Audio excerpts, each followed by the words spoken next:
Welcome to bonus content for Lesson 3, Guided Exercises. In this video, we'll walk through exercises covering concepts from the last lesson. There are 3 steps. Number 1, I will present an exercise. Number 2, you should pause the video and try the exercise on your own. Number 3, after you've made an attempt, play the video and I will walk you through the solution. The goal is to make you comfortable with using these coding concepts and hearing the terminology. Some exercises will start with practice, which means we're covering a concept that previous exercises have not yet covered. All concepts will come from the previous video. The next few exercises after practice will then be prefixed with quiz. This means the previous exercise already covered the same concepts. You should try these quiz exercises as a test of your knowledge. Let's hop right in. Just like before, start by navigating to repl.it/languages/python3. Alright, let's start with question number 1. This is a practice question. Output 9 in the interpreter using only the number 3 and any math operations you want. Give it a minute to try. And here's a solution, or here's one solution. I'm going to type in 3 times 3. Question number 2. This is now a quiz question. Output the number 5 in the interpreter using only the number 3 and any math operations that you want. Give it a try.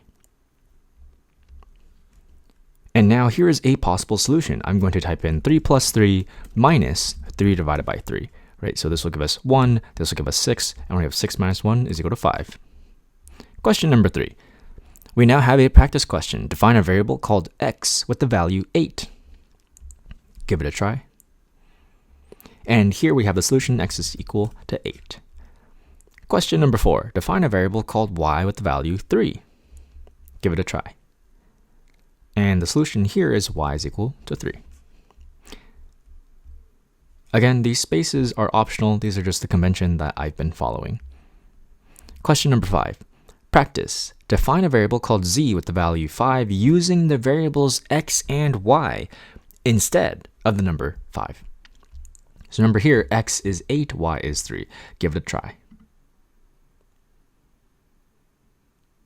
All right, and here's the solution. We're going to now type in z is equal to x minus y. We're going to double check that z has the value 5, and indeed it does. Question number 6. This is now a quiz question. Define a variable called a with the value 11 using the variables x and y instead of the number 11. Again, x is 8, y is 3. Give it a shot. And now we have the solution. A is equal to x plus y. Double check that a has the value 11. Question number 7. Practice. Define a variable sound containing the string cluck. Give it a try. And now we have sound is equal to cluck. Here I'm using double quotes. You can also use single quotes for your string. In this particular question, it doesn't really matter which one you use. Let's go ahead and move on to question number 8. This is now a quiz question. Define the variable sound containing the string moo. I'm going to type in sound is equal to moo and hit enter. Let's go ahead and move on to the next question. Question number 9. This is now a practice question. Define a variable containing the exact string denoted here in red. Remember, you can use double quotes or single quotes to denote a string. In this case, the string contains a double quote. Give it a try. And here's the solution. Because the string contains a double quote, you'll have to denote the string using single quotes. So let's go ahead and define the string using single quotes. Again, this doesn't say what the variable name should be, so I'm going to call the variable name quote is equal to, and she said, yum. Add a single quote at the very, very end. Go ahead and hit enter, and there is our quote string. Now here I'm going to click on clear in the top right. You don't have to do the same, but if you do, make sure to click back into the window and hit enter so that you see the orange caret once more. Question number 10. This is now a quiz question. Define a variable containing the exact text denoted here in red. Give it a try. And here's the solution. I'm going to type in now a variable quote is equal to, and because the string contains double quotes, I will use single quotes to denote my string. And I said, comma, you. Perfect. Hit enter, and there is our string. Question number 11. let's go ahead and define a variable containing the exact text denoted here in red. Here's a curveball though. The string contains a single quote now. Give it a shot. And here's the solution. Because the string contains a single quote, we actually need to denote the string using a double quote now, the reverse of what we did before. Type in quote is equal to double quote, and then merp. Add a double quote. And there is our variable. Question number 12. Here's another practice question. Define a variable b that is true if x is 8. Give it a shot. And here's now the solution. B is equal to x is equal to 8. Recall that to check equality, we use two equal signs.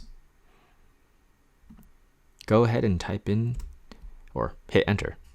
And to double check that this worked, we're going to check that b has the value true because x is 8.